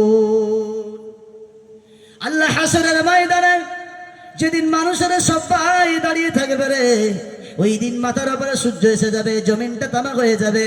বিচারের দিনে যেদিন সবাই দাঁড়িয়ে থাকবে, আবার আল্লাহ বলছেন, বান্দারে 2 নম্বরের সাক্ষী তোমার কে থাকবে জানো? 2 নম্বরের সাক্ষী থাকবে ফেরেশতা। আমার আল্লাহ রাব্বুল আলামিন বলছেন, ওয়া ইন্না আলাইকুম লাহাফিযিন, তোমার সংরক্ষণ হিসাবে, সংরক্ষণগণ হিসাবে, সুরক্ষিত হিসাবে তোমার কাছে থাকবে ফেরেশতা। আল্লাহ পাক বলছেন, মালায়েকা যখন তোমার সাথে দেওয়া হবে, তুমি জমিনের যে জায়গাতে যাবে না কেন, জমিনের যে জায়গাতে যাও না কেন, সব জায়গাতে তোমার পেছনে পেছনে যাবে। ওই দূরে গিয়ে গভীর রজনীতে অন্ধকারে যে গুনাহটা আপনি করছেন, সুদের কারবার ব্যবসা করছেন, মদের কারবার, হারামের ব্যবসা করছেন, গভীর রজনীতে করলেন, মনে করছেন হাই গোটা সিজা গ্রামের মানুষ জানতে পারবে না। এই ব্যবসাটা যদি রাত্রি বেলায় করি, তাহলে সে জানতে পারবে না। আমার আল্লাহ বলছেন, বান্দারে, ওয়া ইন্না আলাইকুম লাহাফিযিন, তোমাদের সাথে ফেরেশতা, মালায়েকা তোমাদের সাথে ফিট করে দেওয়া হয়েছে। বলে কি করবে তারা? বলে তারা করবে কি? একবার শুনে নেন ও বন্ধুরে, আমার গুনাহ করবেন তো কোন দিকে করবেন? কোনো জায়গার ছাড় পাওয়ার কোনো অবকাশ নাই। আল্লাহ বলছেন, কিরামান কাতিবিন, লেখককারী লিখবে তোমার আমলগুলো, তোমাদের লিপিবদ্ধ করার জন্য, সৎ আমল বদ আমল সব লিপিবদ্ধ করার জন্য সংরক্ষণ করে দেওয়া হবে। জেনায় চলে গেলেন, একজন মহিলাকে বললেন, এখন তো জেনার কোনো অভাব নাই, রাস্তায় রাস্তায় চলছে। হয়তো আমাদের এই পশ্চিম বাংলার ভিতরে চলে না, কিন্তু অন্যান্য রাস্তার দিকে চলছে, অন্যান্য দেশের দিকে চলছে। জেনা করেছেন, ব্যভিচার করেছেন, হে যুবক, তুমি যে জেনাটা করলা, তুমি যে ব্যভিচারটা করলা, ওইখানে ফেরেশতা গিয়ে তোমার ওই গুনাহটার ব্যাপারে আল্লাহ পাক লিখে দিয়েছে। ওই ব্যাপারে আল্লাহ পাক রব্বুল আলামিন ওই ফেরেশতা দিয়ে তোমার ওটাকে নোট করে নিয়েছে। যুবক রে, যেদিন তুমি হাসরের ময়দানে উঠবারে, ওই দিন তোমার এই জেনা করার গুনাহটা এইভাবে তুলে দেওয়া হবে। চতুর্দিকের মানুষেরা, হাসরের মানুষেরা সবাই তোমার গুনার ব্যাপারে যখন জানতে পারবে, ওই দিন তুমি লজ্জিত হবে, ওই দিন তুমি লজ্জিত হয়ে যাবে। আল্লাহ নিজেই বলছেন, ইউরাফুল মুজরিমুনা বিসিমাহুম ফায়ুখাযু বিন-নাওয়াসি ওয়াল আকদাম। আল্লাহ বলছেন, ওই মুজরিমদেরকে, বেঈমানদেরকে, কাফেরের দলের মুজরিমদেরকে চুলের মুঠি থেকে ধরা হবে, পাকে টানতে টানতে টানতে জাহান্নামের দিকে নিক্ষেপ করা হবে। ও যুবকরে, আমার বক্তব্য বলার উদ্দেশ্যে এটাই, যে গুনাহটা আপনি করছেন, গুনাহ থেকে যদি পরিত্রাণ না পান, তাহলে কেন এখনো পর্যন্ত গুনাহ ছাড়তে পারেন না? 2 নম্বরের সাক্ষী হলো ফেরেশতা। যেখানে যাবেন ফেরেশতা আপনার সাথে ফিট হয়ে যাবে। যেখানে যাবেন আপনি, আপনার সাথে ফিট হবেই, কোনো গল্প নাই। ওই জন্য সৎ আমল করি, ভালো আমল করি, কোনো অন্যায় আমল আমরা করার চেষ্টা করব না। কেন? অন্যায় আমল যদি করি, নিজের আমল যদি আমার দুনিয়ায় যদি মরে যাওয়ার পরে যদি সৎ আমলটা আমার কাজে লাগে, ওই প্রতি তার প্রতি আমরা নজর দিব। কেন? যদি বদ আমল করে মারা যায়, কিচ্ছু করার থাকবে না, কেউ আপনাকে রক্ষা করতে পারবে না। ভাই বন্ধুরে আবার, মা বোন এরা কেউ কাজে লাগবে না সেই দিন। আজকে যতদিন পর্যন্ত আপনার এই দেহতে রক্ত আছে, যতদিন পর্যন্ত লাঠির ক্ষমতা আছে, ততদিন পর্যন্ত জমিনে আপনি দাপট দেখিয়ে বেড়াতে পারবেন। যেদিন আপনার শরীর থেকে যখন ক্ষমতা চলে যাবে, আপনি যেদিন মালও কাজে লাগবে না, ধনও কাজে লাগবে না, সেই দিন কেউ আপনাকে রক্ষা করতে পারবে না। ওই জন্য গুনাহ ছেড়ে দিয়ে আমলের খাতাটা মজবুত করে ফেলি। কেন? আমল নিজেকে প্রশ্ন আল্লাহর কাছে জবাব দিতে হবে। যেদিন আপনি একা এসেছেন সেদিন একাই, যেদিন জন্ম নিয়েছিলেন একা এসেছেন, যেদিন চলে যাবেন সেদিন একাই, যেদিন জবাব দিতে হবে সেদিন একাই। সব জায়গায় যদি একাই হয়, তাহলে কোন টুকলার সাথে সম্পর্ক রেখে গুনাতে আপনি জড়িত হলেন? কার সাথে সম্পর্ক আপনি এত গুনাতে জড়িত হলেন? তাহলে আপনার সাথে ফিট হলো কে? দুটো সাক্ষী। আল্লাহ পাক বলবে ফেরেশতা বলছে যে কেন? মুসলিমে হাদিসে এসে বলছে গুনাহগার ব্যক্তিরা, বেঈমানেরা তারা অস্বীকার করবে, তাদের গুনার ব্যাপারে যখন প্রকাশ করা হবে অস্বীকার করবে, না এটা করিনি। আল্লাহ বলবে 2 নম্বর সাক্ষী হাজির হও, হাজির হয়ে যাবে, আল্লাহর কাছে ফিট করবে, হ্যাঁ এই গুণ আল্লাহ করেছে। তারা অস্বীকার করতে চাইবে, অস্বীকার করবে। আচ্ছা, এই গ্রামের সবাই, গোটা সিজার ভিতরে একটা ছেলে অন্যায় করেছে, তো ধরেন কেউ দেখেনি, গোটা গ্রামের কেউ দেখেনি, কিন্তু একটা ছেলে কিন্তু দেখে নিয়েছে, গুনাহ করেছে। এবার ধরেন গ্রামের মাতব্বর সবাই বলছে এ তো এই গুনাহ করেছে, তার এইরকম জরিমানা করা হবে এবং তাকে জেলে দেওয়া হবে, এইরকম ব্যবস্থাপনা করছে। আচ্ছা, নিজেকে বাঁচার জন্য, ফাঁসির কাঠগড়া থেকে বাঁচার জন্য, আসামির কাঠগড়া থেকে বাঁচার জন্য নিজেকে মিথ্যা কথা বলে বাঁচবার চেষ্টা করে না? করে তো আমরা কোন রকম ভাবে সে যেন মিথ্যে কথা না বলতে পারে, মিথ্যে কথা বললেও যাতে তার সত্যটা প্রমাণ হয়, তার জন্য আমরা সাক্ষীর প্রয়োজন মনে করি না? সাক্ষীর প্রয়োজন। দেখবে যখন কোর্টে নিয়ে যাওয়া হয়, কোর্টে যখন আসামি থাকবে, বিবাদী আর বাদী যখন থাকে, উকিল দুইজনের পক্ষে থাকে, তখন উকিল যখন থাকে, তখনই দেখবেন যে গুনাহ করেছে তার বিপক্ষে, তার পক্ষে তাকে দোষী সাব্যস্ত করার জন্য যেমন দেখবেন একা করে তার সাক্ষী নিয়ে আসা হয়। আর সাক্ষী সাব্যস্তে যখন দেখবে সে দোষী হয়ে গেল, তখন তাকে জজ কি ব্যবস্থা করে দেয়? তাকে সাক্ষী প্রমাণ হয়ে গেলে এই ব্যক্তি মুজরিম, এই ব্যক্তি গুনাহগার, এই ব্যক্তি অন্যায় করেছে, এই অন্যায়টা করেছে, তার ব্যবস্থাপনা কি করে? হয়তো বলবে খুন করেছে, তার জন্য যাবজ্জীবন কারাদণ্ড দণ্ডিত করা হবে, নয়তো বলবে এই অন্যায় করেছে, হত্যা করেছে, কিছু করেছে এবং চুরি চামারি করেছে, 2 মাস 3 মাসের জেল দেওয়া হবে।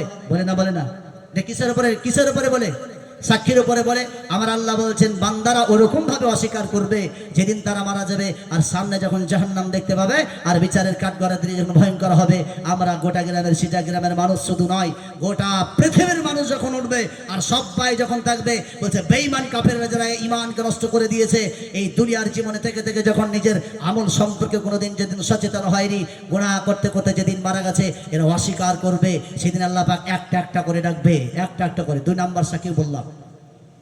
3 নম্বর সাক্ষী আল্লাহ পাক বলছেন, 3 নম্বর সাক্ষী হলো কে?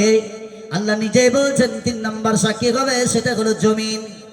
3 নম্বর সাক্ষী আল্লাহ পাক রব্বুল আলামিন বলছেন পবিত্র কোরআনের পারা নম্বর 30 পৃষ্ঠা নম্বর 20 আয়াত নম্বর 8, আয়াত নম্বর 4 আল্লাহ পাক রব্বুল আলামিন বলছেন সূরাতুল জিলজাল, আল্লাহ রব্বুল আলামিন বলছেন বিসমিল্লাহির রহমানির রহিম ইয়াউমাইদিন তুহাদ্দিসু আখবারাহা বিআন্না রাব্বাকা আওহা লাহা।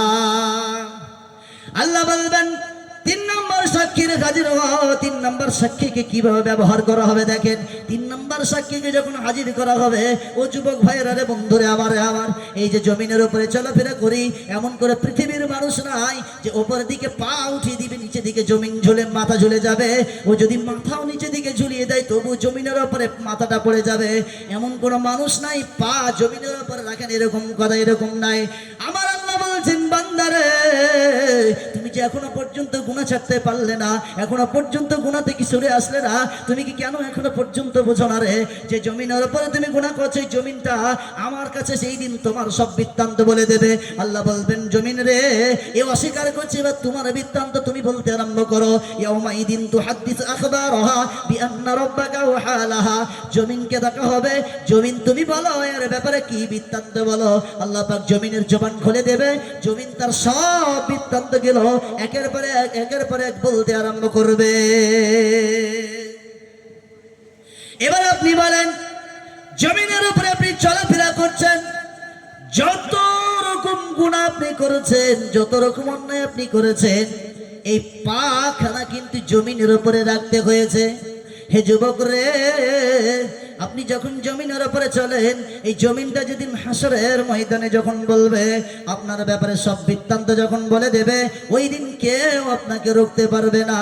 ও বন্ধুরে আমার, ওই দিন যাতে আপনার এই বৃত্তান্তগুলো না বলে, যে গুনার ব্যাপারে যত গুনাহ করেছেন এই ব্যাপারে আল্লাহকে না বলে, নেকি কামিয়ে আমল তৈরি করেন, যাতে ওই জমিনটা উঠে বলে ওগো আমার রব, এই পাখানা জমিনের উপরে আমার উপরে রেখে মসজিদ পর্যন্ত সলাতে গিয়েছিল, রমজান মাসের রোজা রেখেছিল, তারাবি পর্যন্ত পড়তে গিয়েছিল, জমিনের উপরে কোনো অন্যায় করেনি, জমিনের উপরে কোনো জানা বিচার করেনি, কোনো গুনহার ব্যাপারে যাতে জমিন কোনো বৃত্তান্ত আপনার না বলে।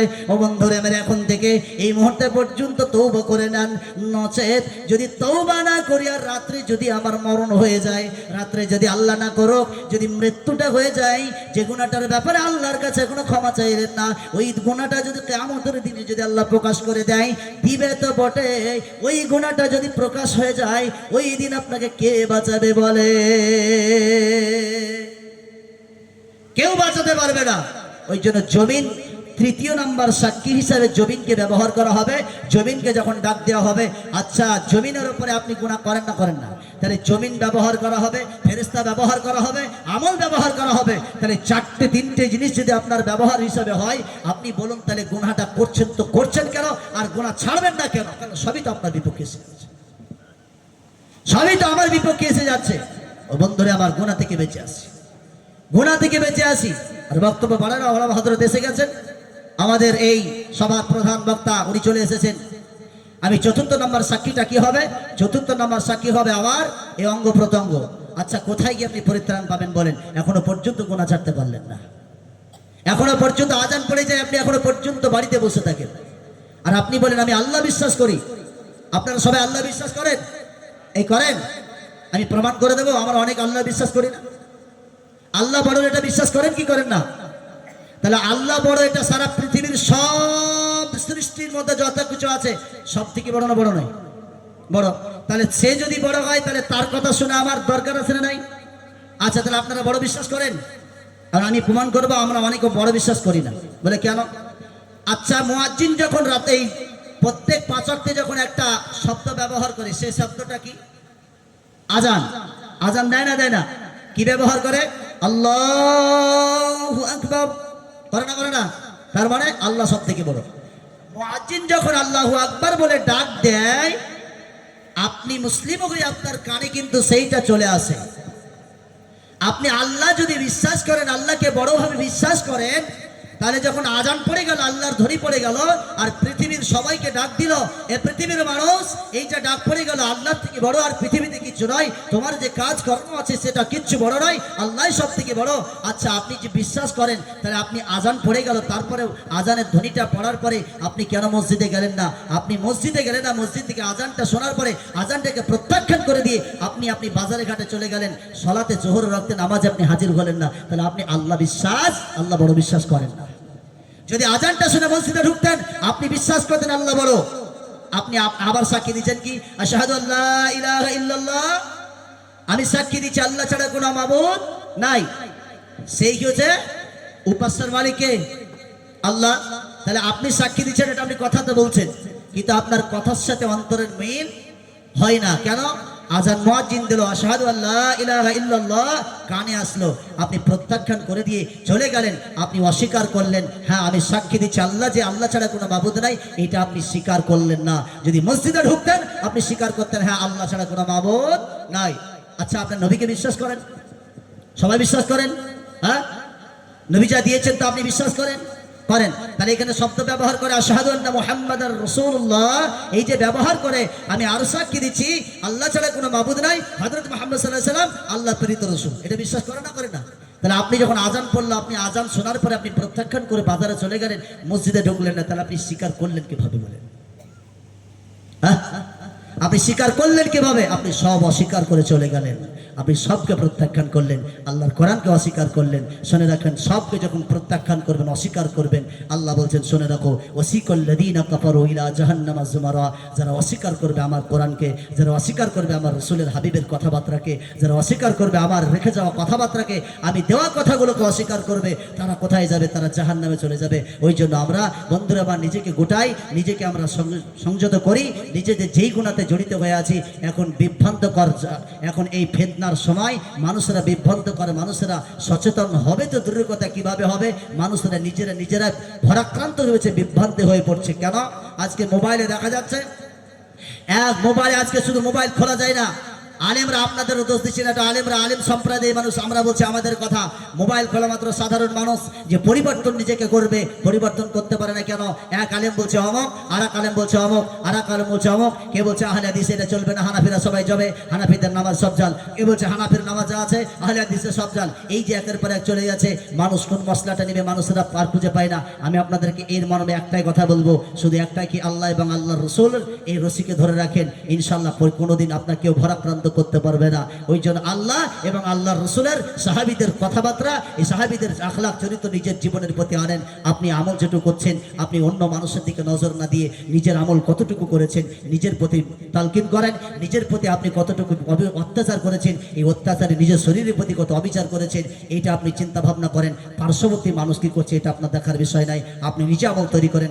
আমি, আমরা নয়, আমি শব্দ ব্যবহার করেন। আমি নিজে করবো আমল। আমি যদি সবাই গোটা সিজা গ্রামের মানুষ আমি আমল করব, আমি ভালো হয়ে যাব, আমি ভালো হব, আমি অন্যায় করব না, এই আমি যদি করতে লাগে, গোটায় যদি আমি করতে লাগে, তাহলে আমরা সবাই হয়ে যাবে। আর সবাই আমরা হওয়ার পরে কেউ আর গুনাহগার থাকবে না। তাহলে আমি যখন হব, একাই আমি নিজে যখন ইমানদার হব, ও বলবে আমি কেন হতে পারবো না, ও হয়েছে আমি হব। তাহলে আমি করতে গোটা গ্রাম সিজা আমরা সবাই ইমানদার হতে পারবো।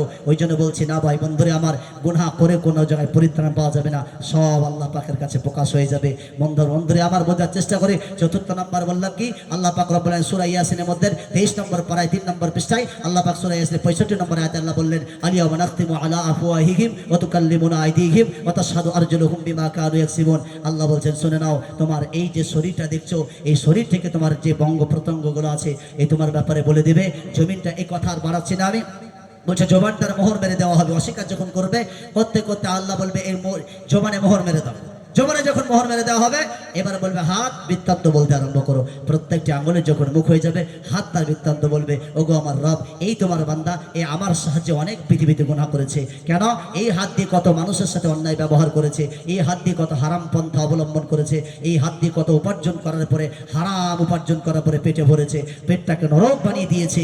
এই যে হাত দিয়ে উপার্জন করেছে, হাত তার বৃত্তান্ত বলে দেবে। পা তার জমিনের উপরে চলাফেরা বলবে, পা বলবে আল্লাহ আমার তোমার এই দেহটাকে আমার সাহায্য নিয়ে এই গোটা সিজা গ্রামের জায়গায় গিয়ে অন্যায় জড়িত হয়েছে, তারা আপনার জমিন পর্যন্ত আপনার বিপক্ষে চলে যাচ্ছে। জমিন যাতে, আপনার শরীর যাতে বিপক্ষে না চলে যায়, দেহ যাতে আপনার বিপক্ষে না চলে যায়, ওই জন্য আপনাদেরকে করজোড়ে নিবেদন করে বলবো, এমন কোনো অন্যায় করিয়েন না যে অন্যায় কিয়ামতের দিনে প্রকাশিত হয়ে যায়। আজ থেকে নিয়ত করেন ইনশাআল্লাহ কোনো গুনার কাজে আর জড়িত হব না। ইনশাআল্লাহ কোনো গুনার কাজে জড়িত হবে না। কেন? সৎ কাজ করলে। আর আল্লাহ পাক কোনো মানুষের প্রতি কোনো অন্যায় অবিচার করবে না। আল্লাহ এতটা নির্মম নয়। আল্লাহ বলছেন তোমার যা কিছু আমল করবা, সৎ আমল করবা, 3 গুণ বাড়িয়ে দেবো। কেন? আল্লাহ নিজেই বলছেন পবিত্র কোরআন 5 নম্বর 5 পৃষ্ঠা নম্বর 3 আয়াত নম্বর 40 সূরাতুন নিসা। আল্লাহ পাক রব্বুল আলামিন বলছেন, ইন্নাল্লাহা লা ইয়াযলিমু মিসকালা যাররা ওয়া ইন তাকু হাসানাতান ইউদাইফাহা। আল্লাহ বলছেন ইন্নাল্লাহা লা ইয়াযলিমু মিসকালা যাররা, আল্লাহ পাক এক যাররা পরিমাণ কোনো মানুষের সাথে অন্যায় অবিচার করবে না, সব ক্ষুদ্র করে মানুষের বুঝিয়ে দেওয়া হবে। আল্লাহ পাক বলছেন হাসানাতা ইউদাইফাহা, বলছেন তুমি কেউ যদি সৎ কাজ করে তার দ্বিগুণ সব আমি বাড়িয়ে দিব। ওই বন্ধুরে আমার আজ থেকে নিয়ত করেন ইনশাআল্লাহ, সবাই নিয়ত করেন কি আজ থেকে ইনশাআল্লাহ, বলেন আর ইনশাআল্লাহ আজ থেকে আর কোনোদিন অন্যায় কাজে জড়িত হব না। বাস বন্ধুরা আমার বোঝার চেষ্টা করেন, আমি বেয়াদবি মাফ করবেন। নতুন মুখ আপনাদের সামনে এসেছিলাম আমি, কোরআন এবং হাদিসের কথা যতটুকু আল্লাহ আমাকে বলে আপনাদের সামনে পেশ করলাম। হাদিসের একটা মুসলিম শরীফের হাদিস পাঠ করেছিলাম। আল্লাহ যদি কোনোদিন সময় দেয় সেদিন আবার আপনাদের সামনে পেশ করব। আমার শুধু লাস্টের কথা, গোটা বক্তব্যের প্রথম থেকে নিয়ে নিচ পর্যন্ত শেষ পর্যন্ত একটাই কথা আমার, কি এমন কোনো কাজ দুনিয়াতে করব না কি যেদিন আমি চলে যাব আর আমার কাঁদতে কাঁদতে জমিন থেকে চলে যাব মানুষেরা আপনার জন্য হাসবে, এরকম জীবন গঠন তৈরি করিয়েন না। এমন জীবন তৈরি করেন যেদিন আপনি হাসতে হাসতে চলে যাবেন গোটা গ্রামের মানুষ আপনার জন্য শুধু কান্নায় ভেঙে পড়বে। মানে এইভাবে জীবন তৈরি করেন জানাজার ময়দানে গিয়ে মানুষ যাতে বলে, আহারে মানুষটা কত ভালো ছিল, কোনো মানুষের সাথে অন্যায় করেনি, কোনো গুনাতে জড়িত হয়নি, কোনো অবিচার করেনি, সবারই সাথে সদ্ব্যবহার করেছে, আর মানুষের আহ আহ শব্দ করে ব্যবহার করবে, আপনার জন্য আফসোস করবে। তাহলে আপনার গুনাহগুলো মোচন করে দেওয়া হবে। আর যদি আপনার যদি গুনাহ করে যান আর যদি মানুষের সাথে অন্যায় করে যান, আপনি যেদিন মারা যাবেন গোটা গ্রামের মানুষ বলবে এই মানুষটা গ্রাম থেকে চলে গেছে, গ্রামটা শান্তি হয়ে গেছে। মানুষ যদি এরকম ব্যবহার করে, এইরকম কথা বলে, আল্লাহ পাক ওইটাই কবুল করে নেবে। বন্ধুরা আমার, বোঝার চেষ্টা করেন, আমলিয়াতে জিন্দিগি তৈরি করেন। বলা ভাষার মধ্যে হয়ে থাকে ভুলবান্দি, বলা ভাষার মধ্যে হয়ে থাকে ভুলবান্দি, ছোট ভাই এবং ছেলে হিসেবে ক্ষমা প্রার্থী। ওয়াখিরু দাওয়ানা আলহামদুলিল্লাহি রাব্বিল আলামিন। সালাম সালাম সালাম হাজারো সালাম, এবার আমি বিদায় নিলাম। সালাম সালাম সালাম হাজারো সালাম, এবার আমি বিদায় নিলাম। যেতে মন চাই না বন্ধু, যেতে মন চাই না বন্ধু, বাজে বিদায় বাসি। হায়াত বাকি মুলাকাত বাকি, বন্ধু এবার আসে। সালাম সালাম সালাম হাজারো সালাম, এবার আমি বিদায় নিলাম। আসসালামু আলাইকুম ওয়া রাহমাতুল্লাহি ওয়া বারাকাতুহু।